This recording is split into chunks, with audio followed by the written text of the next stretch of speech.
Is open source recession proof? That's the question we're examining on this episode of Dynamic Developer.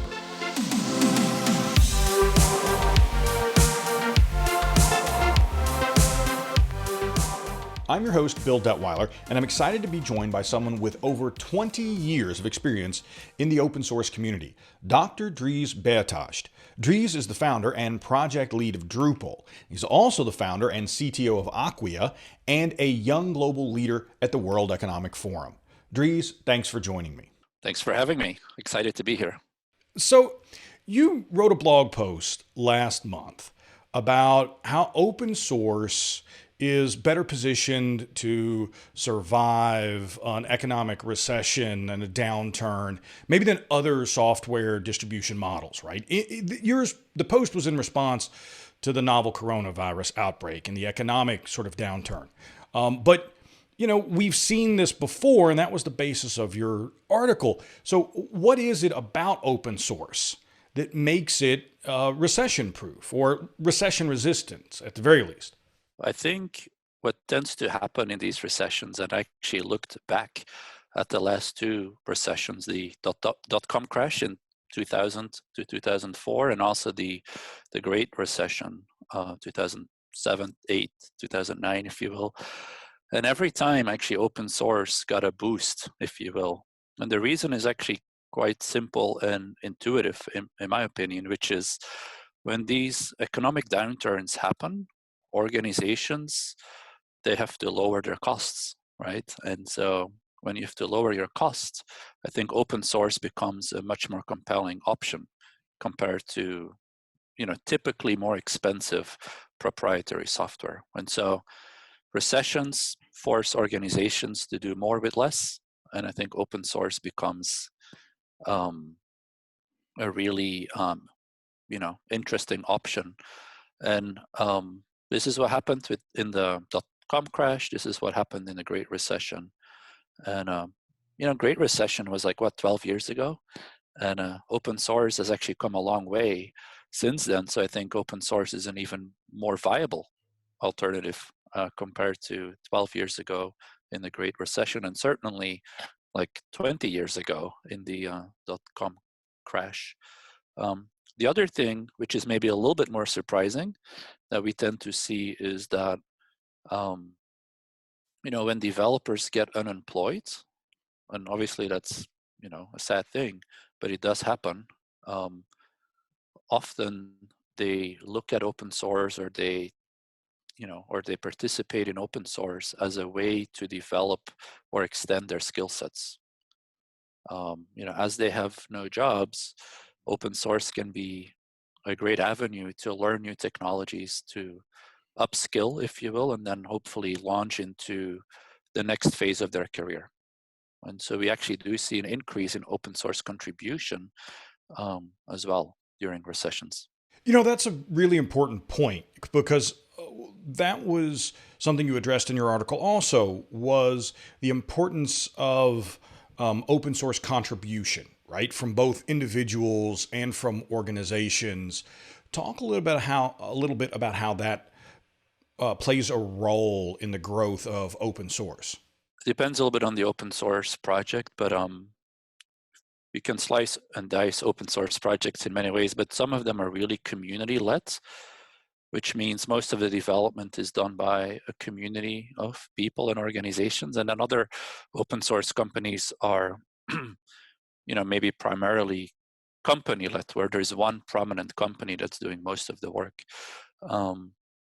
But obviously in community-led open source projects, the number of contributors and number of individual developers, there's many other forms of contribution too, of course, but the number of individual contributors, the number of organizations that contribute to the project, has a direct impact sort of on the speed of innovation, the velocity that project has. Do you have advice for people? One of the things about these projects is sort of building sort of a community around the project and kind of building a vibrant community of people who are, engaged with the project. You've been in this game for a very long time now, right? Of taking Drupal from something that you were doing to what it is today, right? So, what advice do you have for developers and people who are kind of working on those projects, maybe to keeping the community alive, the project alive, um, through the good times and the bad times? It's a great question. I've been doing Drupal for 20 years. It's a long time. I can tell you that the problems we used to have um, are a lot different than the problems we have today. I can also tell you that there is no sort of silver bullet. Um, of a funny story might be worthwhile to tell. But around 2005, so it's a long time ago, Drupal was still relatively small. But I was a student. I didn't have any money. And the Drupal website, the Drupal.org, was running on a shared shell account, is what we called it at the time. But basically a shared server that was running Drupal.org. And, by sometime in 2005, the traffic to the server became so much that basically it didn't scale anymore. And was starting to affect the other sites on the server. And at some point, the server kind of melted, like literally it's just too much traffic. And so we did some quick back of the envelope calculation, and we said, you know what, we need like $3,000 or $4,000, I forgot. And we can use that money to buy like an amazing server, right? And we can scale and great. And that was a big problem that we had. That was a huge problem. And I didn't have that kind of money. And so my best idea was to replace every page on Drupal.org with like an empty page. And they had a PayPal button that says, please donate money. We need like $4,000. Once we have $4,000, we'll bring the site back up. And something amazing happens. Like within 24 hours, people had contributed $10,000. And I never had $10,000 in my life. And so I immediately changed the PayPal password to be like this long, right? Of course, PayPal blocked my account for suspicious traffic, because in the first 4 years of Drupal, I got like $50 total. And then all of a sudden, $10,000. But it gets better. Actually, one of the CTOs of Sun Microsystems, he said, we've been using Drupal, and we're shipping you a server. And it was like a $7,000 server or something. It was like one of these high-end Sun servers at the time. And then something else happened. The University of the state of Oregon, Portland, they basically said, hey, we have a lab. If you have a server, we will host it for you. We have students. They can help you maintain that server. And so like within 24 hours, we had $10,000, we had a server, and we had free hosting, free electricity, free bandwidth, and a team of students that would help us maintain that software, right? And so that was pretty special and an early sign of what a Wow. special community that we were building with Drupal. And so I tell you that story because at the time, $3,000 or $4,000 was a huge problem. But it also relates to your question, like how do you build community? And I get invited a lot to talk to other companies and individuals building an open source project. And it's really hard. And especially companies are like, how did you grow Drupal so that there's 10,000 people every year that contribute code? How did you grow Drupal so there's over 1,000 companies every year that contribute code?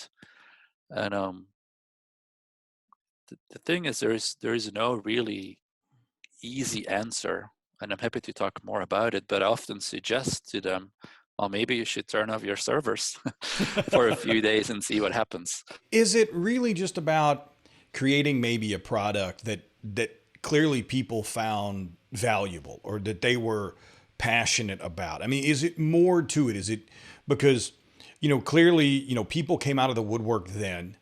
And I know as a result of the social distancing and governments shutting down large gatherings, you're kind of going through some of this with the Drupal Association and with DrupalCon.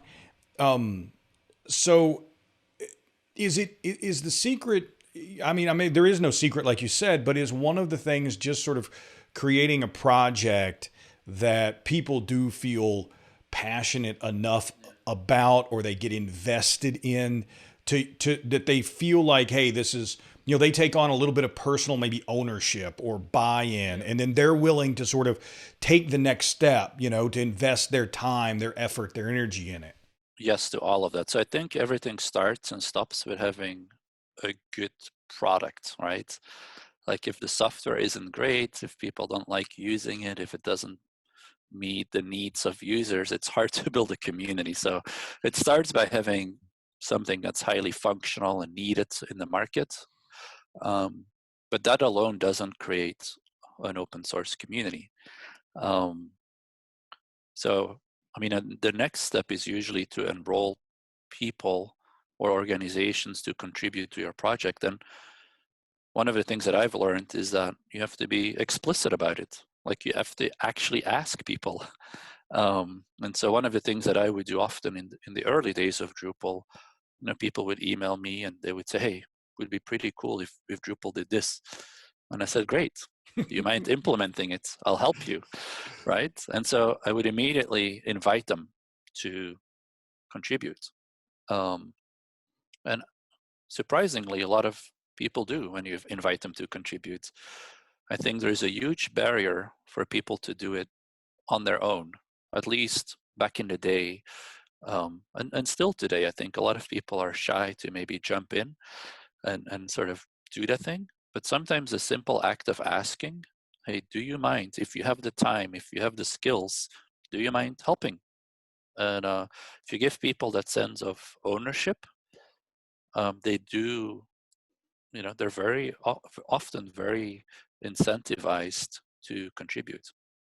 But that feeling of ownership, I think, is really important. And if I look back at the history of Drupal, that's something that we've scaled and evolved. It went from me inviting individual people to today we have, a fairly complex governance model that allows people to contribute and fight leadership roles in the project. So, yeah, I think there's a lot of different pieces to growing and sustaining an open source project. Well, maybe this is a good segue to Drupal and DrupalCon as well. But one of the things that really helped us too is in-person events. Open source is developed, virtually in, GitHub and, similar kind of tools. And it's really hard to be, frankly, a bit of an ass to other people in that kind of in these anonymous forums, right? Right. And one thing that was really game changing for Drupal is that from the very beginning we started organizing in-person events. So today we have DrupalCons. These are our large conferences. We do usually 2 of them a year. Thousands of developers come to them. But we also have hundreds of what we call Drupal camps, smaller events every weekend. There's a few Drupal camps in different cities around the world. Attracts, I don't know, between 100 and sometimes 2,000 people. So some of them are quite large. And then we also have a lot of meetups, maybe like at night in a bar or in an office, right? And so once you meet somebody in person and you spend some time together, maybe even a beer together, that relationship changes and it's a lot harder to be an ass when you're interacting with that Right. person. And so the human connection has been very important for us too, to grow the Drupal project. And how soon after you started Drupal and it started to grow, did you realize, hey, we need to do these in-person events? Because, I guess that would be the question that people would have. It's like, I've got this open source project and I want to grow it. And even if it's an internal project that they're working at in their company, or it's something they're trying to make bigger, and they hear that advice from you and they say, yeah, that really sounds great. That face-to-face connection, or the sense of community, by a physical presence, is, and having events where people can share and learn and do that, is something we want to do. At what point, I'm sure there's no magic answer for like at what point it makes sense in a project, but what was your sense with your experience with Drupal? Like, you probably didn't start having the events right away, right? It took a little while for the audience to build. And then you kind of said, well, hey, look, we can do an annual event and we've got the financial resources also to do that. And we can have 10 people show up or 250 people show up or whatever it is to be financially successful. Kind of stumbled into it, to be honest. But I can tell you a little bit about that, but I can also give you some advice of how I would do it today. Yeah, I'd love to hear both. Yeah. I mean, so I started Drupal around 2000, released the first version in 2001. And at the time I was a student.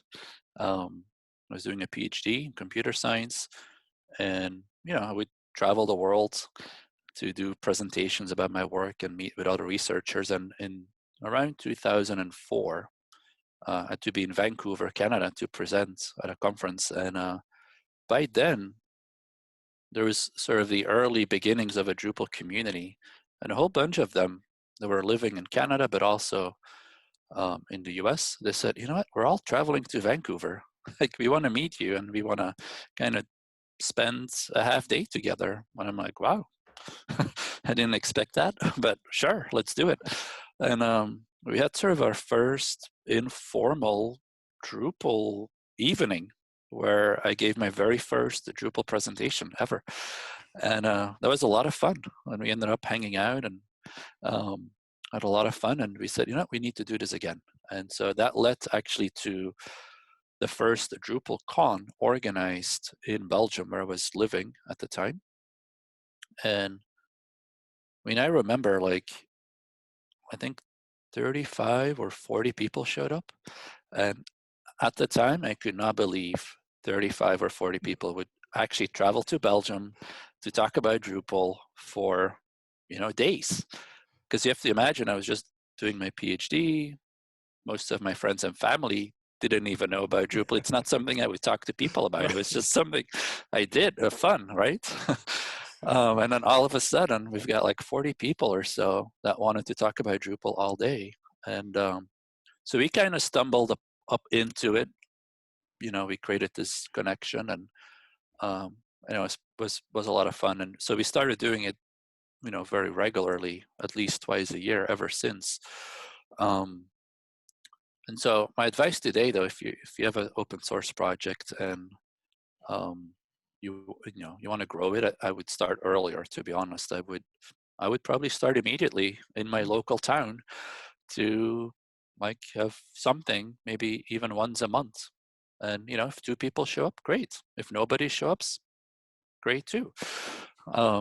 But I would really start early to try and build that the community and that even the in-person interaction. I will tell you, there's thousands of people that contribute to Drupal, and a lot of them contribute, once or twice and then move on. But there are also people in the Drupal community that have been contributing for like 10 years or more, right? And all of them, I maybe not all of them, but most of them I've met in person. Wow. You know what I mean? Because we have a saying in Drupal, actually, it's, come for the code and stay for the community. It's actually our tagline. If you go to our website, it's all over, in the Drupal world. But and it's so true. Like, people discover Drupal and get into Drupal because, they want to solve a problem that they have and they're looking for some software to do it. But then they become part of the community. And some of them have been in Drupal for 15 years and they're still contributing. And so it became a big part of their life. And I don't think that happens without physical like in-person interaction, physical events. So I think that's a great place to kind of end it in talking maybe about this year. In with the all the lockdowns and the shutdowns and restrictions on large gatherings due to COVID-19, everyone, not just DrupalCon, is dealing with events that had to be canceled. And so give us an update just on, and I know you had written a blog post about how that the loss of the conference, affects the Drupal Association, because still a majority of the financial well-being of the Drupal Association is built on DrupalCon, these events, just like a lot of organizations. Give us an update on how the efforts are going to sort of raise funds to help the Drupal Association, what folks, and then tell us, what folks can do to help, where they can go. Give us that information. Great. Yeah. So first of all, I mentioned this DrupalCon that I organized in Belgium at the time, and that was a success. We had 40 people, but it actually led to us creating the Drupal Association, because I was organizing or helping to organize a conference all from my personal checking account, right? And so it's like signing up sponsors, renting venues, and a lot of open source developers go through this. And it's a little bit tricky because we had a little bit of sponsorship money, and technically that would have been income for me, meaning I have to pay taxes on it, right? And so it just complicates things when you have to do these things on your personal checking account. So it led to the creation of the Drupal Association, our nonprofit. We've since grown that nonprofit quite a bit, or we have our annual budget is over 6 million. We have maybe 20 people full time in the Drupal Association. But because it was born out of being an event organization, because we created it to organize events, it's still the primary mission, I guess, of the Drupal Association. So if you look at our budget, over 60% of the budget is tied to DrupalCon. So revenue that comes from DrupalCon. And putting on these DrupalCons are a very big operation, because we have 4,000 people at each of them. So obviously, when COVID-19 happens, just like every other event in the world, we had to cancel it. And for us, given that it's 60% of our revenues, that's a material blow to the health of the nonprofit organization. And so, first of all, I think Drupal is going to be fine. Like the technical project is fine. Like as I mentioned, we have so many people contributing. We're working on Drupal 9. We're going to release Drupal 9. And as I mentioned in the beginning of this call, I think open source will thrive and Drupal will thrive. The question is, will the Drupal Association thrive, and will our events organization continue to exist? And so we want it to exist, because as we talked about it, those in-person moments are invaluable, very special, very important. And so we have been raising money to help bridge the gap, right? Because we're already under contract with hotels and venues. So we're out a lot of money. Then we have to cancel it, so it affects ticket sales. So we don't have income like we normally would have. And so we have a big gap. We did some modeling, and it's about $500,000 that we need to fundraise. And so we've been doing that. And I think right now, I think we're close to or slightly over 400. So in just a couple of weeks, a lot of people in the community have come together. We have received donations from individuals. Over 700 people actually have contributed money. And then, many organizations have also contributed money. And all of these contributions together is getting us pretty close to our goal. I mean, we have a ways to go, but I think we might be able, I see a clear path to getting there, and maybe relatively soon too. So that's really has been amazing, actually, to see how the community has rallied, and also the creativity actually that some people in the Drupal community have kind of demonstrated. Like, people are doing all sorts of campaigns, and some people are launching these challenges. Like they're saying, like, for every module or plugin that gets upgraded from Drupal 8 to Drupal 9, I'm going to donate $10 or €9 to the Drupal Association. And then all these developers are now upgrading modules. And I know it's created not just a fundraising movement, if you will, but also sort of other campaigns around it that lead to, money for the Drupal Association. So, if you do want to help, you can make a donation. You can become a member of the Drupal Association too. And there's individual memberships and organizational memberships. So there is a number of options. So if you go to the Drupal.org website, I can promise you there will be a banner that leads you straight to the donation options. So yeah, check it out. Well, Dries, thanks a lot for joining us today. I really appreciate you taking the time. Yeah, you're welcome. Thanks for having me. Thanks for the opportunity. And you can listen to more episodes of Dynamic Developer on your favorite podcast platform, or watch a video of each episode, as well as read a transcript at Tech Republic.